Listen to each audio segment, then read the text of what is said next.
Hello student, welcome to science guide. আজকে আলোচনা করতে চলেছি হাইড্রোজেন বন্ডিং। হাইড্রোজেন বন্ডিং কী এবং তার বিভিন্ন বৈশিষ্ট্যগুলি এবং তার অ্যাপ্লিকেশান কোথায়, এই সমস্ত বিষয়ে আজকে আলোচনা করব। আজকে প্রথমেই আসবো আমরা হাইড্রোজেন বন্ডিং বলতে কী বোঝায়। ধরা যাক HF molecule. HF molecule, HF hydrogen fluoride. এই H molecule covalent molecule. Fluorine বেশি ইলেকট্রোনেগেটিভ দেন হাইড্রোজেন অ্যাটম। যেহেতু ফ্লুরিন বেশি ইলেকট্রোনেগেটিভ, তাহলে বন্ড ইলেকট্রন পেয়ারগুলি ফ্লুরিন অ্যাটম বেশি করে টানবে হাইড্রোজেনের কাছ থেকে। এর ফলে ফ্লুরিন অ্যাটম কিছুটা নেগেটিভ চার্জগ্রস্ত হয়ে পড়বে এবং হাইড্রোজেন কিছুটা পজিটিভ চার্জগ্রস্ত হয়ে পড়ে। তাহলে এইরকম যদি অসংখ্য এইচ মলিকুল একসঙ্গে থাকে তাহলে কি ঘটবে? তাদের ওরিয়েন্টেশন ঠিক এইরকম দেখা যাবে যে এখানে হাইড্রোজেন থাকবে, তারপরে আবার আমরা দেখব যে এই ফ্লুরিন রয়েছে। তাহলে এই হাইড্রোজেনটা পজিটিভ চার্জ এবং ফ্লুরিন নেগেটিভ চার্জ। তাহলে প্রত্যেকটা মলিকুল পোলার মলিকুল, হাইড্রোজেন পজিটিভ এবং ফ্লুরিন নেগেটিভ। এমন অবস্থায় থাকলে ফ্লুরিন নেগেটিভ এবং হাইড্রোজেন পজিটিভ এর মধ্যে একটি ইলেকট্রোস্ট্যাটিক অ্যাট্রাকশন ফোর্স কাজ করে। তাহলে কাজ করলে দেখব এ মাইনাস এবং এইচ প্লাসের মধ্যে যেহেতু ইলেকট্রোস্ট্যাটিক অ্যাট্রাকশন ফোর্স কাজ করছে এবং একটা বন্ডিং তৈরি হচ্ছে, আর এই বন্ডিংকে বলবো আমরা হাইড্রোজেন বন্ডিং। তাহলে এ মাইনাস এবং এইচ প্লাসের মধ্যে যে বন্ডিংটা ঘটছে এই বন্ডিংটা হলো এইচ বন্ডিং। এইচ বন্ডিং আসলে এখানে ইলেকট্রোস্ট্যাটিক অ্যাট্রাকশন ফোর্স ছাড়া কিছু নয়। এইচ বন্ডিং, এই এইচ বন্ডিংটা উৎপন্ন হয় ইলেকট্রোস্ট্যাটিক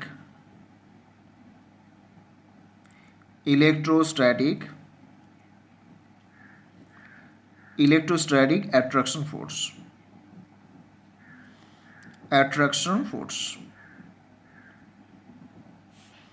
ইলেকট্রোস্ট্যাটিক অ্যাট্রাকশন ফোর্স, এই ইলেকট্রোস্ট্যাটিক অ্যাট্রাকশন ফোর্সের কারণেই কিন্তু দুটো মলিকুল পরস্পর যুক্ত থাকে through H bonding. H bonding মাধ্যমে আসলে এইচ বন্ডিংটা ইলেকট্রোস্ট্যাটিক অ্যাট্রাকশন ফোর্স, অর্থাৎ অ্যাট্রাকশন ফোর্স হচ্ছে এ মাইনাস এবং এইচ প্লাসের মধ্যে যে ফোর্সটা কাজ করছে, আর এই ফোর্সটা হচ্ছে এইচ বন্ডিং, কারণ হাইড্রোজেন ইনভলভ আছে এই বন্ডিংয়ে, এই কারণে এটাকে এইচ বন্ডিং বলা হয়। তাহলে এখন জানতে হবে যে এইচ বন্ডিং কোন কোন অ্যাটমগুলি করতে পারে, কোন কোন হাইড্রোজেন অ্যাটমগুলি এইচ বন্ডিং করতে পারবে। তাহলে আমাদের এখন জানতে হবে যে কোন কোন হাইড্রোজেন অ্যাটমগুলি এইচ বন্ডিং করতে পারে। কোন কোন হাইড্রোজেন অ্যাটমগুলি এইচ বন্ডিং করতে পারবে। এইচ বন্ডিং করতে পারে।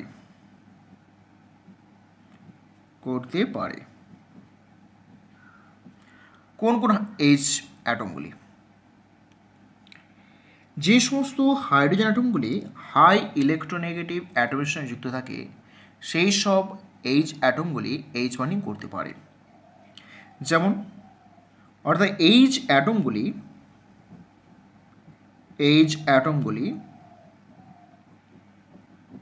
যদি ফ্লোরিন, অক্সিজেন বা নাইট্রোজেন অ্যাটমের সঙ্গে যুক্ত থাকে, এর সাথে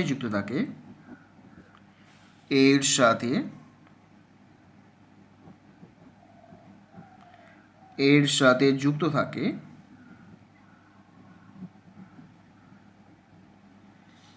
তাহলে ওই এইচ অ্যাটমগুলি এইচ বন্ডিংয়ে অংশগ্রহণ করে।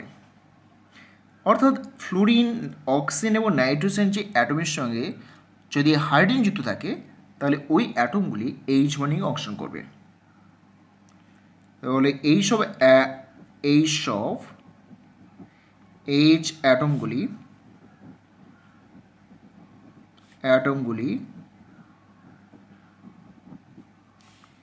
এইচ বন্ডিং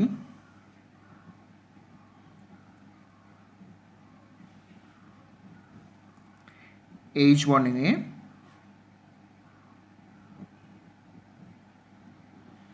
অংশগ্রহণ করে।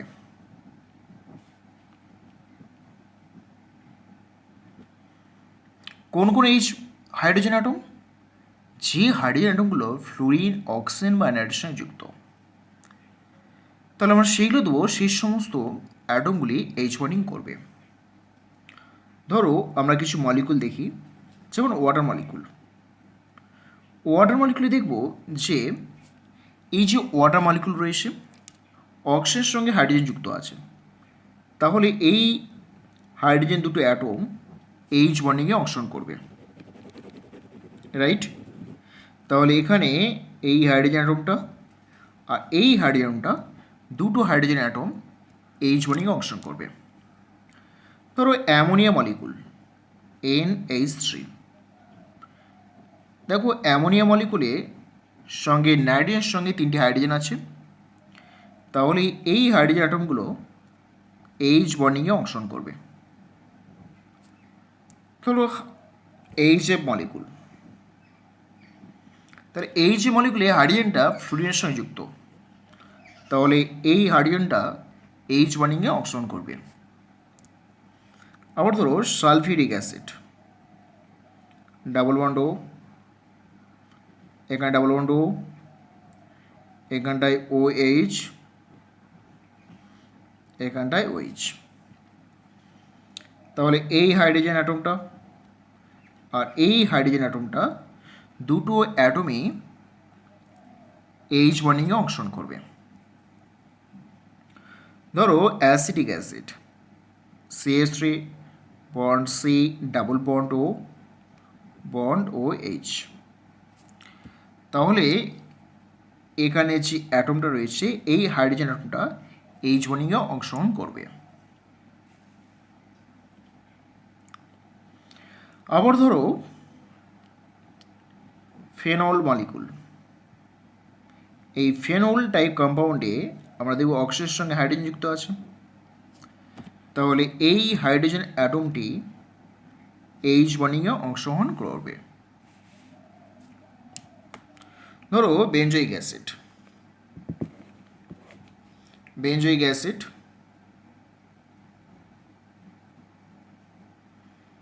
তাহলে benzoic acid C, double bond O, এখানে H রয়েছে। তো বেঞ্জয়িক অ্যাসিডে এই হাইড্রোজেনটি কী করবে? এইচ বন্ডিংয়ে অংশগ্রহণ করবে। অর্থাৎ আমরা এখান থেকে বুঝলাম এতগুলো এক্সাম্পল দিয়ে যে সমস্ত হাইড্রোজেন অ্যাটমগুলি হাই ইলেকট্রোনেগেটিভ ফ্লুরিন, অক্সিজেন বা নাইট্রোজেনের সঙ্গে যুক্ত আছে, সেই সমস্ত অ্যাটমগুলি একমাত্র এইচ বন্ডিং করবে। এবার এই সমস্ত হাইড্রোজেন অ্যাটমগুলি কোন কোন অ্যাটমের সঙ্গে এইচ বন্ডিংয়ে অংশগ্রহণ করবে? তাহলে এখানে একটুখানি লক্ষ্য করলে বোঝা যাবে যে হাইড্রোজেন অণুটা ফ্লুরিনের সঙ্গে করেছে, অর্থাৎ এই সমস্ত হাইড্রোজেন অণুগুলি হাই ইলেকট্রোনেগেটিভ অ্যাটমের সঙ্গে এইচ বন্ডিং করবে। তাহলে কোন কোন অ্যাটমের সঙ্গে এইচ বন্ডিং হবে? তাহলে এইচ অ্যাটমগুলি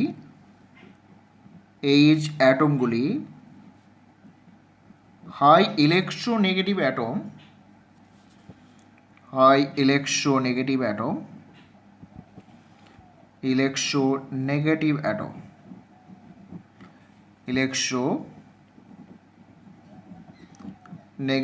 অ্যাটম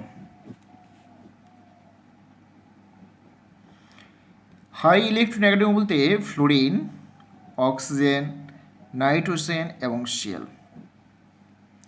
তো Clটা প্রায় করে না বলে চলে, তবে কিছু কিছু কম্পাউন্ডের ক্ষেত্রে Cl অ্যাটম এইচ বন্ডিংয়ে অংশগ্রহণ করে। তাহলে হাইড্রোজেন অ্যাটমগুলি হাই ইলেকট্রোনেগেটিভ অ্যাটমের সঙ্গে এর সাথে এইচ বন্ডিং করবে,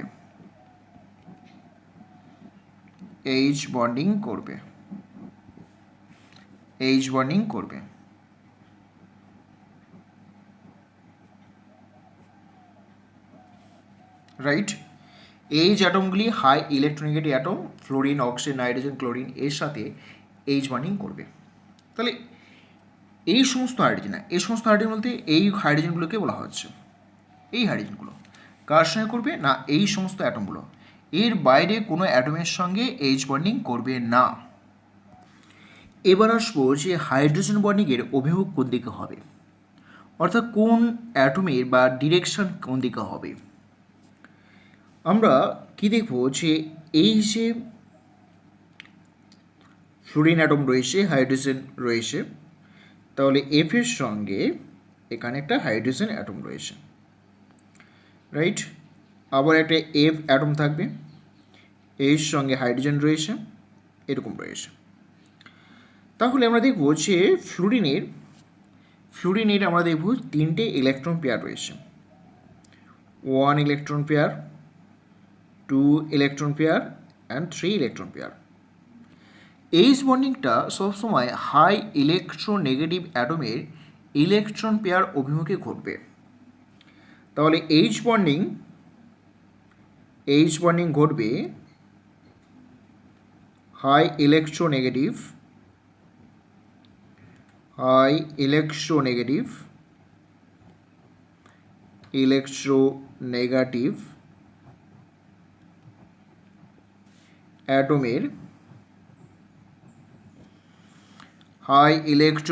অ্যাটমের লোন পেয়ারের অভিমুখে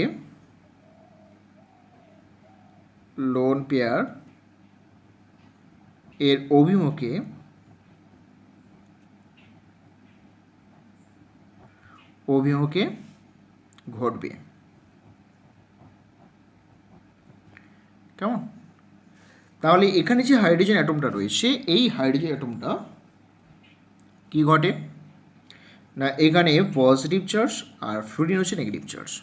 তাহলে বন্ডিংটা হবে ঠিক লোন পেয়ার অভিমুখে, তার মানে বন্ডিংটা ঠিক এইরকম ঘটবে। আর এই বন্ডিংগুলিকে আমরা ডটের লাইন দিয়ে প্রকাশ করব। তারপর আমরা দেখব যে আবার এখানে এফ এর সঙ্গে হাইড্রোজেন, তাহলে এখানে যে লোন পেয়ার হচ্ছে এইভাবে লোন পেয়ার, বাকি দুটো লোন পেয়ার এইদিকে থাকবে। তাহলে এই হাইড্রোজেনের সঙ্গে এই ফ্লুরিনের লোন পেয়ার অভিমুখে এইচ বন্ডিং হবে। আবার এখানে একটা এফ থাকবে, এফ থাকলে এখানে হাইড্রোজেন যুক্ত হবে, তাহলে হাইড্রোজেনের সঙ্গে ফ্লুরিন অভিমুখে বন্ডিং করবে। ওকে, তাহলে এইভাবে বন্ডিং হবে, অর্থাৎ এইচ বন্ডিংটা হাই ইলেকট্রোনেগেটিভ অ্যাটমের লোন পেয়ার অভিমুখে বন্ডিং করবে। তাহলে এইচ মলিকুলগুলো এইভাবে জিগজ্যাগ ওয়েতে বন্ডিং করবে। বা ধরা যাক যে ওয়াটার মলিকুলে অক্সিজেনের সঙ্গে দুটি হাইড্রোজেন কোভ্যালেন্ট বন্ডের মাধ্যমে যুক্ত আছে, আর এর অক্সিজেনে দুটি ইলেকট্রন পেয়ার রয়েছে, এইরকম দুটি ইলেকট্রন পেয়ার। তাহলে এই দুটি ইলেকট্রন পেয়ার অভিমুখে বন্ডিংটা ঘটবে, অর্থাৎ অপর ওয়াটার মলিকুল হাইড্রোজেনের সঙ্গে এই অক্সিজেন এইচ বন্ডিং করবে। তাহলে এখানে একটা হাইড্রোজেন, এই অক্সিজেন, এই হাইড্রোজেন, তাহলে এই হাইড্রোজেনের সঙ্গে অক্সিজেন এইভাবে বন্ডিং করছে, তাহলে লোন পেয়ার অভিমুখে বন্ডিং হবে। তাহলে এমন তো অবস্থায় দেখবো যে এই ওয়াটার মলিকুলের দেখব দুটো কোভ্যালেন্ট বন্ড আর দুটো হাইড্রোজেন বন্ডিং হচ্ছে। এই অবস্থায় দেখব দুটি কোভ্যালেন্ট বন্ড, মানে এখানে একটা বন্ড আছে আর একটা বন্ড, তাহলে দুটি কোভ্যালেন্ট বন্ড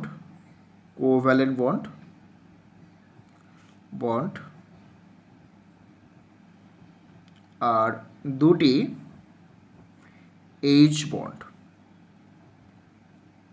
বন্ড রয়েছে। ধরো অ্যামোনিয়া মলিকুলের ক্ষেত্রে দেখব নাইট্রোজেনের লোন পেয়ার রয়েছে, এই হাইড্রোজেন বন্ড হাইড্রোজেন, এই বন্ড হাইড্রোজেন, এখানে হাইড্রোজেন রয়েছে, এইটা এর সঙ্গে হাইড্রোজেন যুক্ত আছে আর এর সঙ্গে হাইড্রোজেন যুক্ত আছে। তাহলে নাইট্রোজেনের লোন পেয়ার অভিমুখ এটা, এর সঙ্গে ডটেড লাইন দিয়ে প্রকাশ করবো এইচ বন্ডিং।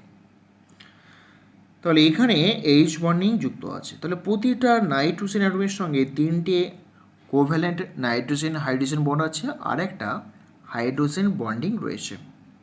তাহলে এইটা হচ্ছে H bonding, H bonding, right. তাহলে এইচ বন্ডিংয়ের অভিমুখটা হবে লোন পেয়ার অভিমুখে। এবার দেখব যে এইচ বন্ডিংয়ের স্ট্রেংথ, অর্থাৎ এইচ বন্ডিংয়ের শক্তি কোথায় বেশি। এইচ বন্ডিংয়ের শক্তি, বন্ডিংয়ের শক্তি, শক্তিটা কোথায় বেশি হবে। দেখো এইচ বন্ডিংয়ের শক্তি কোথায় বেশি হবে। এইচ বন্ডিং এক প্রকারে ইলেকট্রোস্ট্যাটিক অ্যাট্রাকশন ফোর্স। মোর চার্জ মোর ইলেকট্রোস্ট্যাটিক অ্যাট্রাকশন ফোর্স, তার মানে স্ট্রং বন্ড। তাহলে ধরা যাক ফ্লুরিনের সঙ্গে হাইড্রোজেন বন্ড করছে। তাহলে এখানে ফ্লুরিনের সঙ্গে হাইড্রোজেন বন্ড করলে এটা রয়েছে, অক্সিজেনের সঙ্গে এইচে বন্ড করছে, এরকম বন্ড থাকবে। আবার নাইট্রোজেনের সঙ্গে এইচে বন্ড করবে, এইচএফ বন্ড করবে। তাহলে এখানে হাইড্রোজেন পজিটিভ চার্জ, এইটা পজিটিভ চার্জ, এখানে positive charge, fluorine negative, oxygen negative, nitrogen negative. তো এই নাইট্রোজেনের সঙ্গে হাইড্রোজেন এইচ বন্ডিং করবে। তাহলে এই তিনটে এইচ বন্ডিং মধ্যে স্ট্রং এইচ বন্ডিং কোথায়। যেহেতু এই হাইড্রোজেন প্লাস এবং ফ্লুরিন ওয়াশের মধ্যে ইলেকট্রোস্ট্যাটিক অ্যাট্রাকশন ফোর্স রয়েছে, আর এই ফোর্সকে বলা হয় হাইড্রোজেন বন্ডিং, তাহলে আমরা দেখব যে যত বেশি চার্জ উৎপন্ন হবে বা যত বেশি চার্জ থাকবে ততই কিন্তু স্ট্রং অ্যাট্রাকশন ফোর্স হবে, অর্থাৎ এইচ বন্ডিং তত বেশি হবে। তাহলে এখানে দেখো প্রত্যেকটা হাইড্রোজেনের ক্ষেত্রে কমন, কিন্তু ফ্লুরিন, অক্সিজেন, নাইট্রোজেন বেশি ইলেকট্রোনেগেটিভ ফ্লুরিন অ্যাটম, তারপরে অক্সিজেন, তারপরে নাইট্রোজেন। অর্থাৎ ফ্লুরিন অ্যাটম উপর যে চার্জ উৎপন্ন হয় সেই চার্জের পরিমাণটা বেশি, তারপরে অক্সিজেন, তারপরে নাইট্রোজেন। এখানে যদি চার্জের মানটা বেশি হয় তাহলে delta negative, delta negative, delta negative, তাহলে এই চার্জের মানটা বেশি, এখানে চার্জের মান বেশি, চার্জের মান বেশি, চার্জের মান, চার্জের মান বেশি। আর নাইট্রোজেনের ক্ষেত্রে চার্জের মান কম হয়, চার্জের মান, চার্জের মান কম হয়। যেখানে চার্জের মান বেশি, কেন বেশি না, হাই ইলেকট্রোনেগেটিভ অ্যাটম। যেহেতু এখানে হাই ইলেকট্রোনেগেটিভ অ্যাটম, তাহলে চার্জের মান বেশি, চার্জের মান বেশি হলে কী হবে, স্ট্রং অ্যাট্রাকশন ফোর্স হবে, অর্থাৎ ফ্লুরিন মাইনাস এইচ প্লাস মধ্যে স্ট্রং অ্যাট্রাকশন ফোর্স।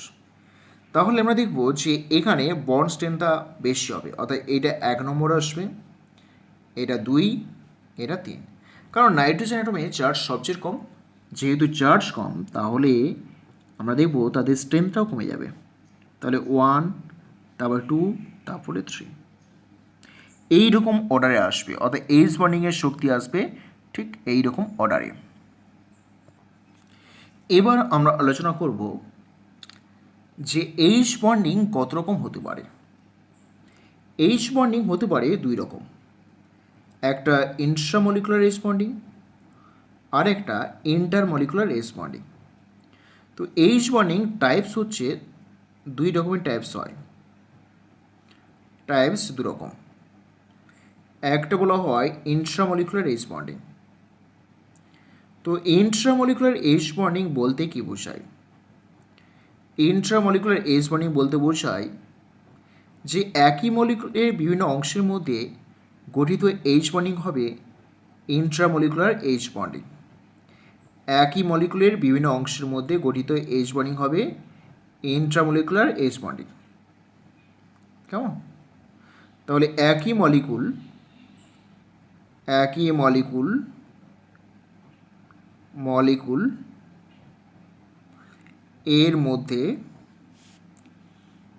এর মধ্যে গঠিত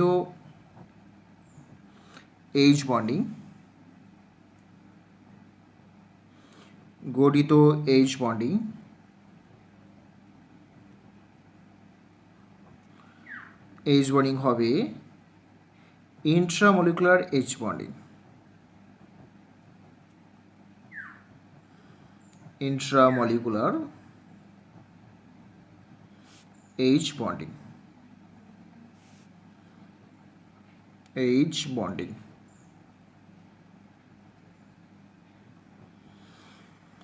একই মলিকুল তার মধ্যে গঠিত H বন্ডিং হবে ইন্ট্রামলিকুলার H বন্ডিং। ওকে,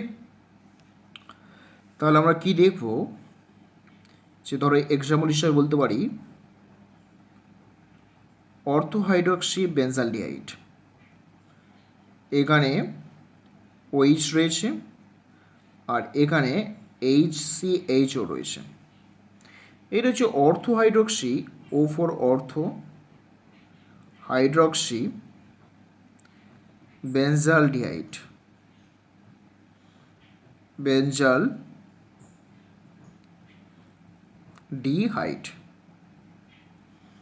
তো এই যে অর্থোহাইড্রক্সি বেনজালডিহাইডের ক্ষেত্রে আমরা দেখব যে ইন্ট্রামলিকুলার H বন্ডিং গঠিত হয়। কিভাবে?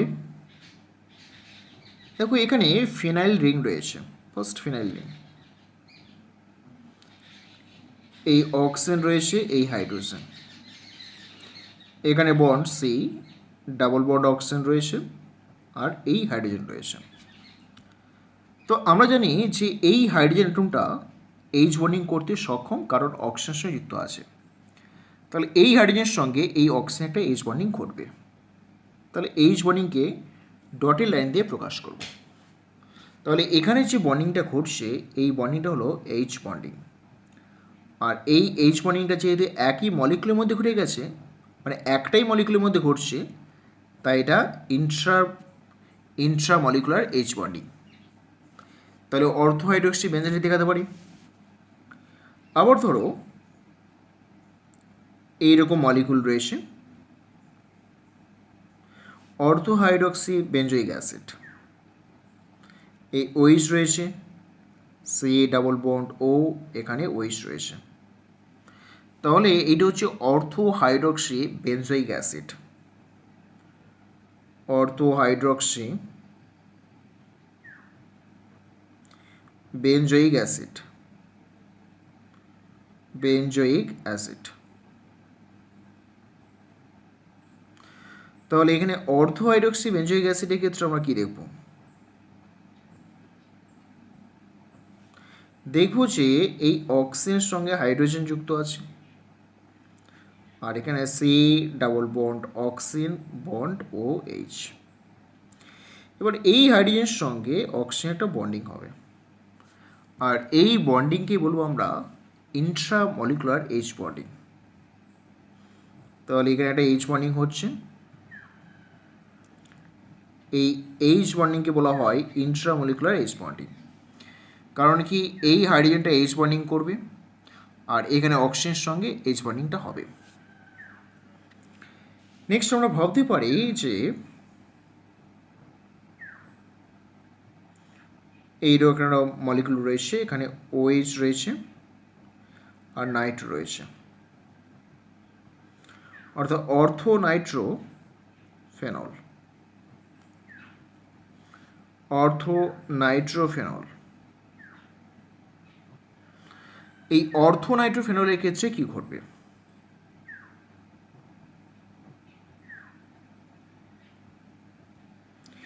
এখানে অক্সিজেনের সঙ্গে হাইড্রোজেন যুক্ত আছে, bond N, double bond oxygen, bond O minus N plus. তাহলে দেখব এই হাইড্রোজেন অ্যাটমটা অক্সিজেনের সঙ্গে H বন্ডিং করছে। তাহলে এইটা হচ্ছে H bonding, this is.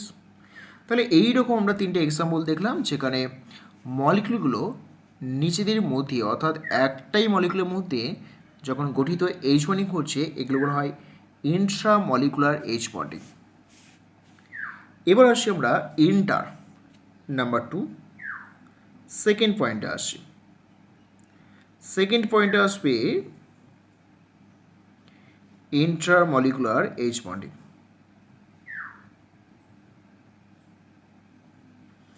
Intramolecular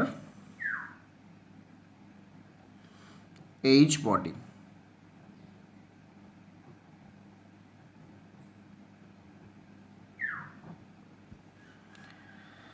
তাহলে ইন্ট্রামলিকুলার এইচ বন্ডিং যদি ঘটে তখন আমরা কী দেখব? দেখব যে দুটি ভিন্ন মলিকুল বা একই মলিকুলের মধ্যে গঠিত এইচ বন্ডিংগুলো হয় ইন্ট্রামলিকুলার এইচ বন্ডিং। তাহলে দুটি একই বা ভিন্ন অণুর মধ্যে গঠিত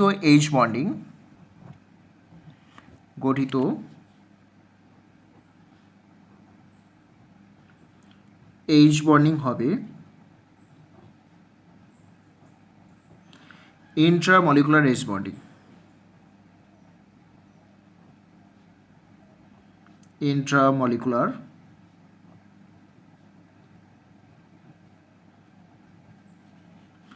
এইচ বন্ডিং।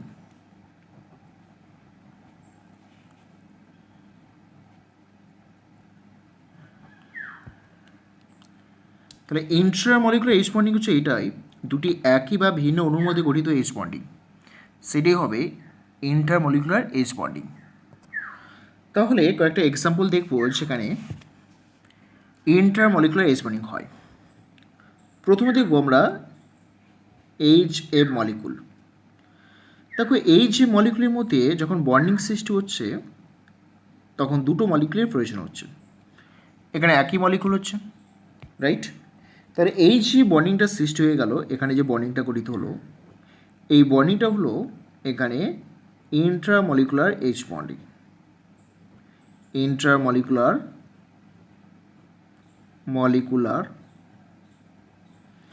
H bonding.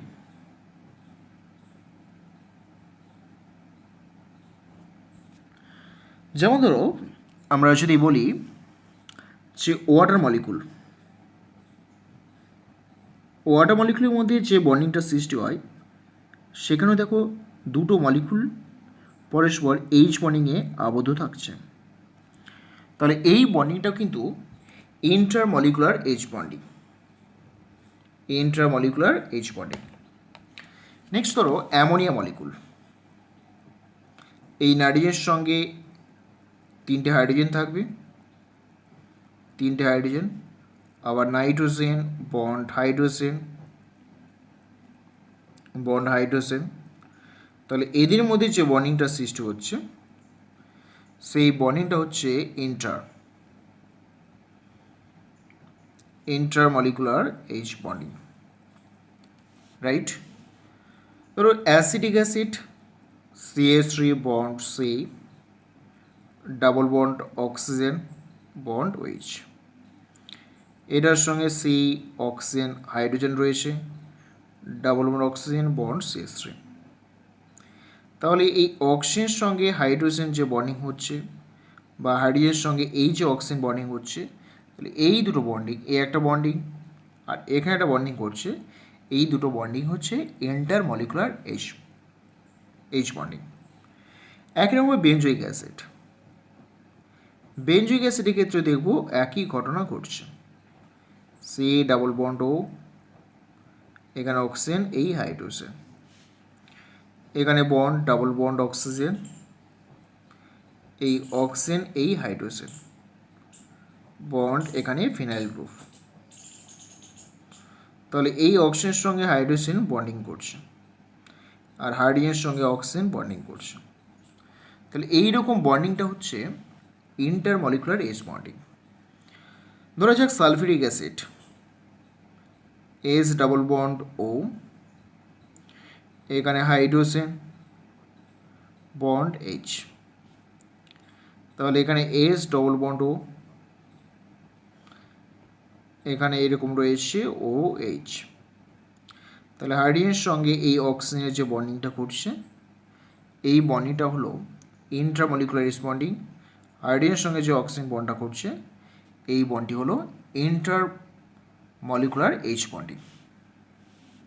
আবার ধরো অর্গানিক মলিকুল, ধরো প্যারা অবস্থানে কিছু মলিকুল অবস্থান রয়েছে, এরকম মলিকুল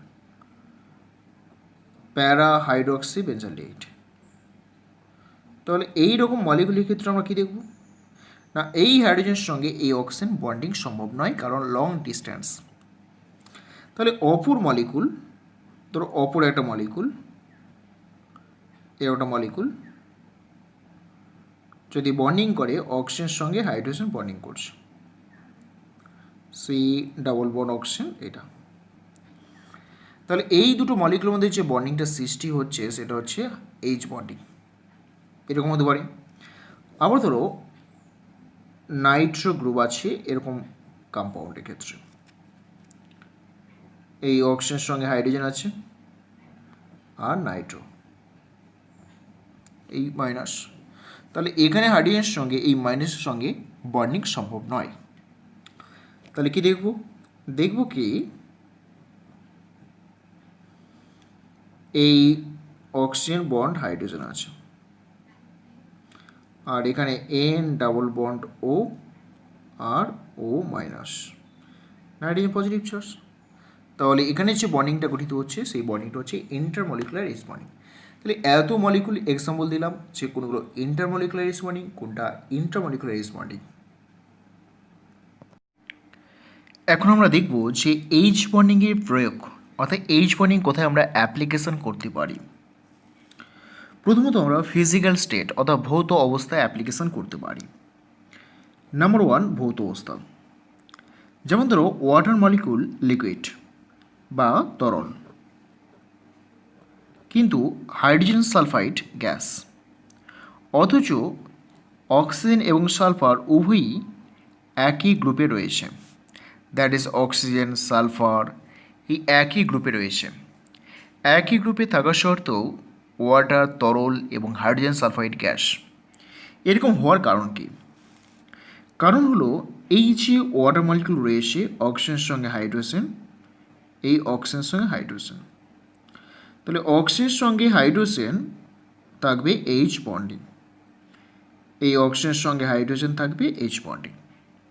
তাহলে যখনই এইচ বন্ডিং থাকছে তাহলে এই সমস্ত মলিকুল এইচ বন্ডিংয়ের মাধ্যমে অ্যাসোসিয়েটেড বা সংযোজিত অবস্থায় রয়েছে, কারণ প্রত্যেকটা মলিকুল এইচ বন্ডিংয়ের মধ্যে সংযোজিত অবস্থা থাকবে। তাহলে এখানে অণুগুলি কী করবে? অণুগুলি ইন্টারমলিকুলার এইচ বন্ডিংয়ের মাধ্যমে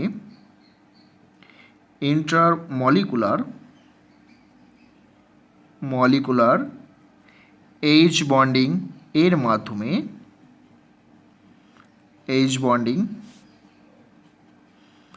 এর মাধ্যমে সংযোজিত অবস্থায় রয়েছে, সংযোজিত অবস্থায় আছে।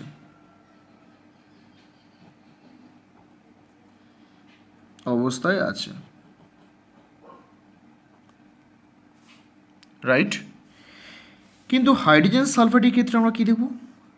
হাইড্রোজেন সালফারের ক্ষেত্রে দেবো এই সালফার হাইড্রোজেন বন্ড হাইড্রোজেন। তাহলে এখানে যেহেতু হাইড্রোজেনটা সালফারের সঙ্গে যুক্ত আছে তাহলে ওই হাইড্রোজেনটা এইচ বন্ডিংয়ে অংশগ্রহণ করবে না, তাহলে মলিকুলটা একক গ্রুপে থাকবে, অর্থাৎ এই অণুটা একক গ্রুপে অবস্থান করবে, মানে একা একা থাকবে, একক গ্রুপে অবস্থান করে। যখন এই মলিকুলটা একক গ্রুপে অবস্থান করছে এবং অপর মলিকুলও সংযোজিত অবস্থা রয়েছে, তাহলে সংযোজিত অবস্থা থাকলে আমরা দেখব যে ওয়াটার মলিকুল তরল অর্থাৎ লিকুইড, আর একক রূপে থাকার জন্য হাইড্রোজেন সালফাইড মলিকুল গ্যাস। অর্থাৎ যে সমস্ত মলিকুলগুলো একক রূপে থাকবে তারা গ্যাসের মতো আচরণ করবে, আর যে সমস্ত মলিকুলগুলো সংযোজিত অবস্থা থাকবে তারা হয় লিকুইড অথবা সলিড হিসেবে থাকবে। যেহেতু এখানে ওয়াটার তরল দেখাচ্ছে এবং তারা সংযোজিত অবস্থা রয়েছে, আর হাইড্রোজেন সালফাইড গ্যাস মলিকুলগুলি একক রূপে অবস্থান করছে, তাই এগুলো গ্যাসিয়াস মলিকুল। দ্বিতীয়ত আমরা জানব যে এদের বয়লিং পয়েন্ট আমরা জানব। বয়লিং পয়েন্ট কার বেশি এবং কার কম সেটা আমাদের এখানে জানতে হবে। তো বয়লিং পয়েন্ট আমরা কী করে বিচার করব? ধরা যাক আমরা দুটো মলিকুল নিই। একটা মলিকুল অর্থো হাইড্রক্সি বেঞ্জালডিহাইড, এই মলিকুলটা অর্থো হাইড্রক্সি বেঞ্জালডিহাইড, এখানে C double bond O bond H. তাহলে এই অর্থো হাইড্রক্সি বেঞ্জালডিহাইডের মধ্যে দেখব হাইড্রোজেনের সঙ্গে অক্সিজেন এইচ বন্ডিং করে। যখন এই মলিকুলটা এইচ বন্ডিং করছে তখন মলিকুল একক গ্রুপে অবস্থান করবে। তাহলে মলিকুলগুলো একা একা থাকবে, একক গ্রুপে অবস্থান করে, অর্থাৎ এক্সিস্ট থাকবে ইন ডিসক্রিট মলিকুল হিসাবে অবস্থান করে। আর এখানে দেখব যে অপর যে মলিকুলটা রয়েছে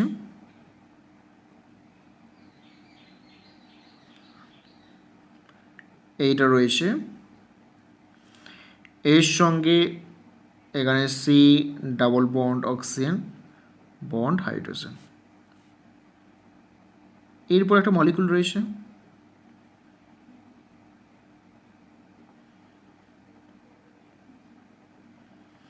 তাহলে এই অক্সিজেনের সঙ্গে hydrogen bond C double bond O H. তাহলে এখানে দেখো মলিকুলগুলো এইচ বন্ডিংয়ের মাধ্যমে যুক্ত হয়ে আছে, অর্থাৎ এখানে মলিকুলগুলো যেহেতু ইন্টারমলিকুলার এইচ বন্ডিং গঠন করছে তাহলে এই সমস্ত মলিকুলগুলো অ্যাসোসিয়েটেড অবস্থায় থাকবে। অর্থাৎ যেহেতু এখানে ইন্টারমলিকুলার এইচ বন্ডিং ঘটছে তাহলে মলিকুলটা অ্যাসোসিয়েট অবস্থায় থাকবে। তা লিখতে পারি intermolecular H bonding. Intramolecular H bonding, তাহলে মলিকুলটা সংযোজিত বা অ্যাসোসিয়েটেড সংযোজিত অবস্থায় থাকবে। তাহলে এখানে হচ্ছিল ইন্ট্রামলিকুলার এইচ বন্ডিং, আর এখানে ইন্টার। তাহলে বয়লিং পয়েন্ট আমাদের কম্পেয়ার করতে হবে এই দুটো মলিকুল, অর্থো হাইড্রক্সি বেঞ্জালডিহাইড আর প্যারা হাইড্রক্সি বেঞ্জালডিহাইড। তাহলে আমি এখানে আরেকটা মলিকুল আঁকছি, যে মলিকুলটাও ওই একই রকমভাবে বন্ডিং করে থাকবে। এখানে হাইড্রোজেন রয়েছে, bond C double bond O এখানে এইচ, হাইড্রোজেনের সঙ্গে এটা রয়েছে। তাহলে এই রকম দুটো মলিকুল রয়েছে, এই একটা মলিকুল আর এই একটা মলিকুল। তাহলে এই দুটো মলিকুল যখন রয়েছে তার মধ্যে দুটো মলিকুলের মধ্যে একটা ফোর্স কাজ করছে, এই ফোর্সটা হচ্ছে van der Waals force. Van der Waals আকর্ষণ বল। আর এখানে দুটো মলিকুল রয়েছে, এই একটা মলিকুল রয়েছে আর এই একটা মলিকুল রয়েছে। তো এই দুটো মলিকুলের মধ্যে যে ফোর্সটা কাজ করছে সেটা হচ্ছে এইচ বন্ডিং, অর্থাৎ এখানে এইচ বন্ডিংয়ের মাধ্যমে দুটো মলিকুল একসঙ্গে যুক্ত আছে। তাহলে যখন আমরা বয়লিং অবস্থায় করি তখন মলিকুলগুলো ভ্যাপোরাইজ হয়, অর্থাৎ বাষ্প হয়ে যায়। বাষ্প হয়ে যাওয়ার কোথাও অর্থ হচ্ছে যখন আমরা তাপ দেওয়ার পরে কী হয়, ভ্যান ডার ফোর্সটা ভাঙে আর এখানে এইচ বন্ডিং ভাঙে। যখন এই ভ্যান ডার ফোর্সটা ভেঙে এগুলো গ্যাসেস মলিকুল পরিণত হয় তখন আমরা বয়েল বলি, অর্থাৎ নির্দিষ্ট উষ্ণতায় ফুটতে শুরু করে। আর এখানেও এইচ বন্ডিংটা ভেঙে নির্দিষ্ট উষ্ণতায় ফুটতে শুরু করবে। এবার আমরা জানতে পেরেছি এইচ বন্ডিং আর ভ্যান ডার ফোর্সের মধ্যে কোন ফোর্সটা বেশি। তো অলওয়েজ এইচ বন্ডিং ফোর্স বেশি, এইচ বন্ডিং ফোর্সটা অনেক বেশি হবে ভ্যান ডার ওয়ালস ফোর্সের তুলনায়। ভ্যান ডার ওয়ালস ফোর্স এই তুলনায় অনেক বেশি হবে। যেহেতু এইচ বন্ডিংয়ের ফোর্স বেশি তাহলে আমরা দেখব যে এইচ বন্ডিংকে ভাঙতে অনেক বেশি তাপমাত্রা প্রয়োজন। তাহলে এখানে দেখব এই বন্ডিংটাকে ভাঙতে অনেক তাপমাত্রা, অর্থাৎ তাপমাত্রা টি এর মান বেশি হবে। টি হচ্ছে টেম্পারেচার, এর মান বেশি। বেশি তাপমাত্রার প্রয়োজন হবে ভাঙতে। আর এখানে ভ্যান ডার ফোর্সটাকে ভাঙতে খুব কম তাপমাত্রা প্রয়োজন। তাহলে এখানে টি এর মান কম, রাইট? টি এর মান বেশি, টি এর মান কম। তাহলে যেখানে কম তাপমাত্রা লাগছে তাহলে সেক্ষেত্রে বয়েলিং পয়েন্ট কম হবে, আর যেখানে বেশি তাপমাত্রা লাগছে তার ক্ষেত্রে বয়েলিং পয়েন্ট বেশি হবে। তাহলে আমরা লিখতে পারছি যেহেতু মলিকুল একরূপে অবস্থান করছে তাহলে এর বয়েলিং পয়েন্ট, দ্যাট ইজ সংক্ষেপে আমি বিপি লিখছি, বিপি মানে বয়েলিং পয়েন্ট, বয়েলিং পয়েন্ট কম হবে, বয়েলিং পয়েন্ট কম হবে। আর এখানে দেখব এই মলিকুলের ক্ষেত্রে বয়েলিং পয়েন্ট বেশি হবে, বয়েলিং পয়েন্ট বেশি। তাহলে এইভাবে আমরা মলিকুলের বিচার করতে পারবো। যে সমস্ত মলিকুলগুলো সংযোজিত অবস্থা থাকবে তাদের বয়েলিং পয়েন্টটা অনেকটা বেশি হবে, আর যে সমস্ত মলিকুলগুলো সংযোজিত অবস্থায় থাকবে না, একরূপে অবস্থান করবে, তাদের বয়েলিং পয়েন্টটা অনেক কম হবে, রাইট? তাদের বয়েলিং পয়েন্টটা অনেক কম হবে। নেক্সট আমরা অ্যাপ্লিকেশান করতে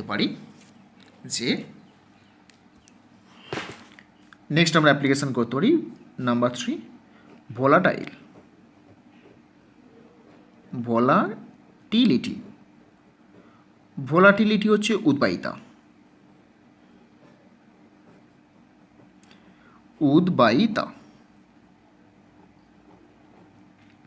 এখন উদ্বায়িতা বলতে আমাদের কি বোঝায়? সাধারণ উষ্ণতায় সহজে ভ্যাপোরাইজ হয়ে যাবে। সাধারণ যে উষ্ণতা রয়েছে এই সাধারণ উষ্ণতায়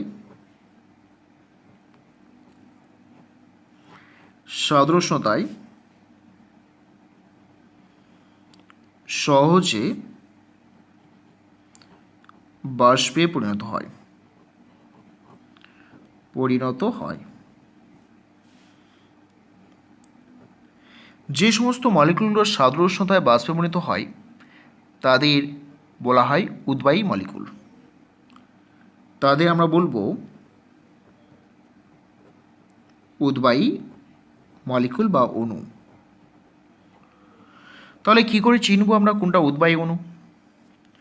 ধরো এটার এক্সাম্পল হিসাবে অর্থোনাইট্রোফেনল। এই অর্থোনাইট্রোফেনলের মধ্যে এখানে ডাবল বন্ড অক্সিজেন রয়েছে, এটা O-N+। তাহলে হাইড্রোজেনের সঙ্গে অক্সিজেন বন্ডিং রয়েছে। আর পরের কম্পাউন্ডটা হচ্ছে প্যারানাইট্রোফেনল। এই কম্পাউন্ডটা যেটা আমি ড্র করছি এটা প্যারানাইট্রোফেনল। তাহলে এই প্যারানাইট্রো কম্পাউন্ডের মধ্যে আমরা দেখব যে এখানে নাইট্রোজেন ডাবল বন্ড, এইটা O-। তাহলে এই দুটো মলিকুল কি করবে?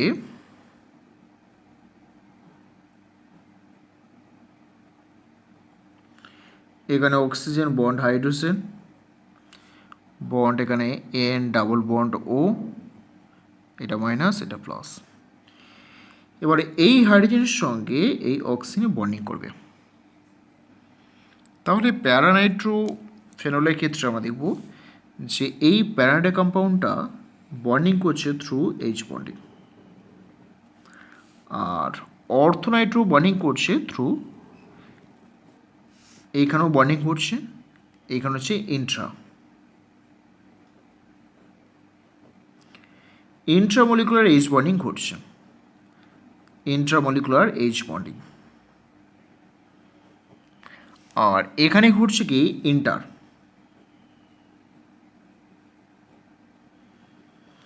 ইন্ট্রামলিকুলার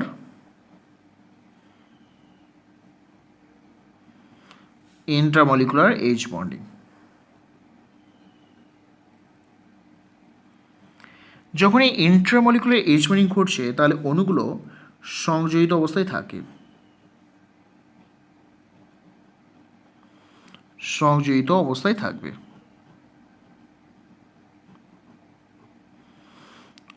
থাকবে, আর এখানে যেহেতু ইন্ট্রামলিকুলার H বন্ডিং ঘটছে তাহলে অণুগুলো একক গ্রুপে অবস্থান করবে, একক গ্রুপে অবস্থান করে।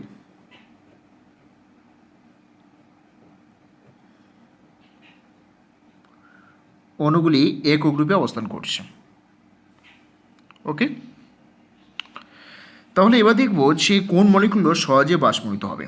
তাহলে এখানে আরেকটা মলিকুল আমাদের রাখতে হবে যাতে আমরা সহজে বুঝতে পারি মলিকুলের মধ্যে ইন্টারাকশানটা কার বেশি হচ্ছে।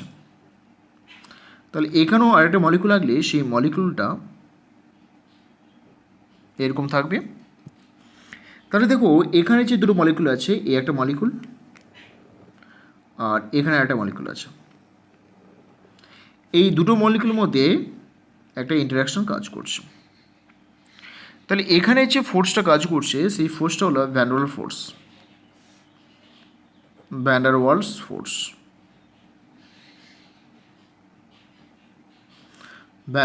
ফোর্স। আর এখানে যে ফোর্সটা কাজ করছে এই ফোর্সটা হলো এইচ বন্ডিং।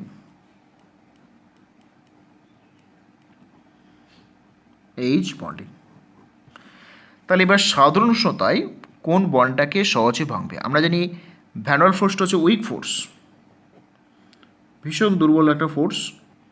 তাহলে দেখব এই উইক ফোর্সকে সাধারণ উষ্ণতা সহজে ভেঙে দেবে। তাহলে ভেঙে দিলে এই সমস্ত মলিকুলগুলো সহজে ভ্যাপোরাইজ হবে অর্থাৎ বাষ্পীভূত হবে, অর্থাৎ এদের উদ্বায়িতা অনেক বেশি হবে। তাহলে যেহেতু উইক ফোর্স সাধারণ উষ্ণতা সহজে ভেঙে দিবে, তাহলে উদ্বায়িতা বেশি হবে,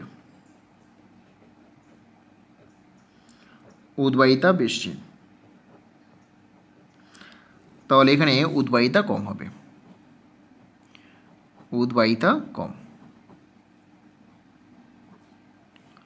তাহলে আমরা ভোলাটিলিটি আমরা জানতে পারবো এই এইচ বন্ডিংয়ের মাধ্যমে। যে সমস্ত মলিকুলগুলো ইন্টারমলিকুলার এইচ বন্ডিং গঠন করে তারা অ্যাসোসিয়েট বা সংযুক্ত অবস্থা থাকবে। তাদের ক্ষেত্রে মলিকুলে দেখবো যেহেতু সংযুক্ত অবস্থা আছে তাহলে ভোলাটিলিটি অনেকটা কম হবে। আর যে সমস্ত মলিকুলের ক্ষেত্রে আমরা দেখবো যে মলিকুলগুলো ইন্ট্রামলিকুলার এইচ বন্ডিং গঠন করছে তাদের ক্ষেত্রে দেখব তাদের ভোলাটিলিটি অনেকটা বেশি। এরপরে আমরা অ্যাপ্লিকেশন করব ওয়াটার সলিউবল। আমরা দেখব যে ওয়াটার জলে দাব্রতা অর্থাৎ কোভ্যালেন্ট মলিকুলগুলো যদি জলে দাব্র হয় তারা হচ্ছে ওয়াটার সলিউবল। অর্থাৎ জলের সঙ্গে এইচ বন্ডিং করলে H2 এর সাথে এইচ বন্ডিং করলে এইচ বন্ডিং হলে তাহলে দেখব আমরা ওয়াটার সলিউবল বা জলে দাব্র। যে সমস্ত অণুগুলি জলের সঙ্গে এইচ বন্ডিং করে তারা হচ্ছে জলে দাব্র হয়। তাহলে কোন কোন মলিকুলগুলো এইচ বন্ডিং করবে? যে মলিকুলে OH গ্রুপ আছে, অ্যালডিহাইড গ্রুপ আছে, অ্যাসিড গ্রুপ আছে, সেই সমস্ত কোভ্যালেন্ট মলিকুলগুলো জলের সঙ্গে এইচ বন্ডিং করে। ধরো ফার্স্ট গ্লুকোজ। এই গ্লুকোজ যে অণুটা রয়েছে এই গ্লুকোজ অণুর মধ্যে দেখব আমরা এইচ বন্ডিং করে।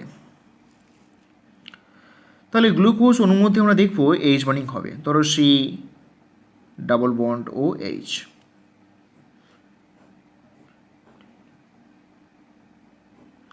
এখানে CH2OH রয়েছে, এখানে একটা OH রয়েছে, এখানে একটা OH রয়েছে, এখানে একটা OH রয়েছে, আর এখানে একটা OH রয়েছে, এখানে একটা OH রয়েছে। তাহলে এই যে গ্লুকোজ অণুটা রয়েছে এর সঙ্গে আমরা দেখব যে জলের অণুর সঙ্গে এইচ বন্ডিং করছে। তাহলে এই হাইড্রোজেন অক্সিজেনের সঙ্গে বন্ড করবে। আবার এখানেও আমরা দেখব জলের অণুর সঙ্গে এইচ বন্ডিং করছে, এখানেও দেখব জলের অণুর সঙ্গে এইচ বন্ডিং করছে, এখানে দেখব যে জলের অণুর সঙ্গে এইচ বন্ডিং করে, এখানে দেখব যে জলের অণুর সঙ্গে এইচ বন্ডিং করে। তাহলে এই সমস্ত প্রত্যেকটা দেখো হাইড্রক্সি গ্রুপগুলো জলের অণুর সঙ্গে এইচ বন্ডিং করছে, এখানে প্রত্যেকটা এইচ বন্ডিং করছে। তাহলে যেহেতু এইচ বন্ডিং করছে এগুলো প্রত্যেকটা ওয়াটার মলিকুল এইচ বন্ডিং করছে। যেহেতু এইচ বন্ডিং করছে তাহলে বলবো এই মলিকুলটা জলে দাব্র, রাইট? ধরো আমরা বললাম যে অ্যাসিটিক অ্যাসিড জলে দাব্র হবে কিনা। তাহলে CH3 bond C double bond O bond OH. এই যে অ্যাসিডিক অ্যাসিড মলিকুল আছে জলে দাব্য কিনা। তাহলে দেখো এই acidic acid molecule C double bond O bond এখানে এইচ রয়েছে, তাহলে এই অক্সিজেনের সঙ্গে হাইড্রোজেন এইচ বন্ডিং করতে পারে, তাহলে এটার সঙ্গে এইচ বন্ডিং হতে পারে। আবার এই হাইড্রোজেনের সঙ্গে অক্সিজেন এইচ বন্ডিং করতে পারে, অর্থাৎ আলটিমেট জলের সঙ্গে এইচ বন্ডিং হয়। যেহেতু জলের সঙ্গে এইচ বন্ডিং হচ্ছে তাহলে এরা জলের সঙ্গে মিশে যাবে, জলের সঙ্গে এইচ বন্ডিং হয় তাহলে জলের সঙ্গে মিশবে। তাহলে দেখো এই মলিকুলটা সঙ্গে এই মলিকুলগুলি জলের সঙ্গে এইচ বন্ডিং ঘটে, তাহলে জলে দাব্র, জলে দাব্র। আবার ধরো এরকম মলিকুল আছে,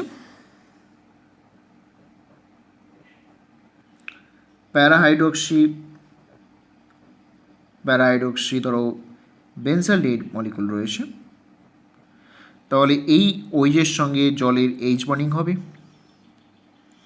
এটার সঙ্গে এইচ বন্ডিং হবে।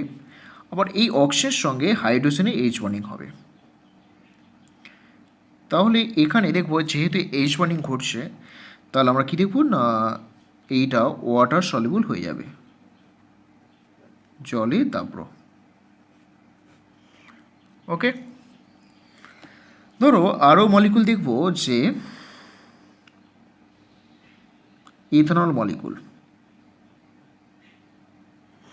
ইথানল মলিকুলের সঙ্গে দেখো হাইড্রোজেনের সঙ্গে এই ওয়াটারে এইচ বন্ডিং ঘটবে, তাহলে এইচ বন্ডিং ঘটলে কী হয়, এই মলিকুলটা দেখব জলে দাব্র। ধরো ইথিলিন গ্লাইকল,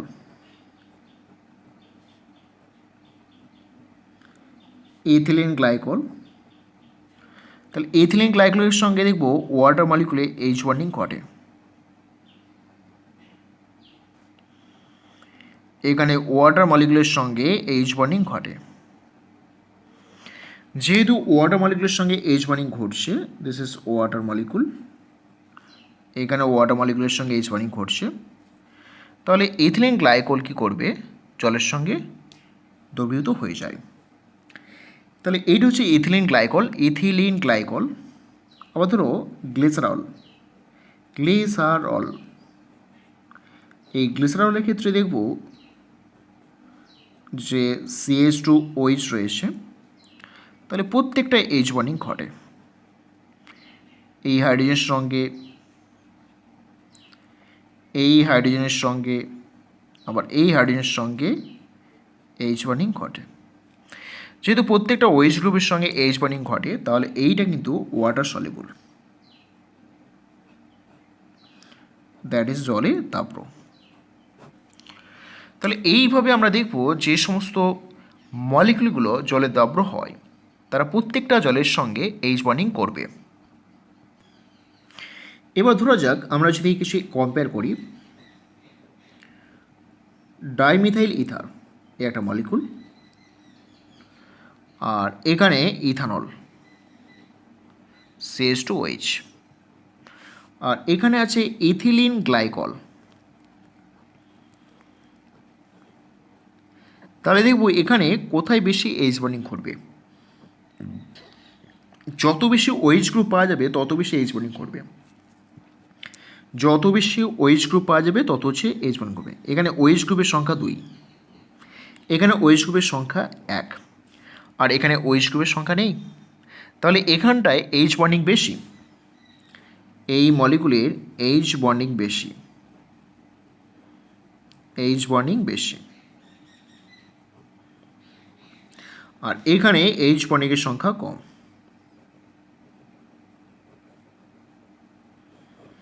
এইচ বন্ডিং সংখ্যা কম। যেখানে এইচ বন্ডিং বেশি সেখানে ওয়াটার সলিউবল বেশি হবে, তাহলে ওয়াটার সলিউবল ঠিক এই রকম ওটারে আসবে। আবার ধরো মিথানল আছে, ইথানল আছে, প্রোপানল আছে,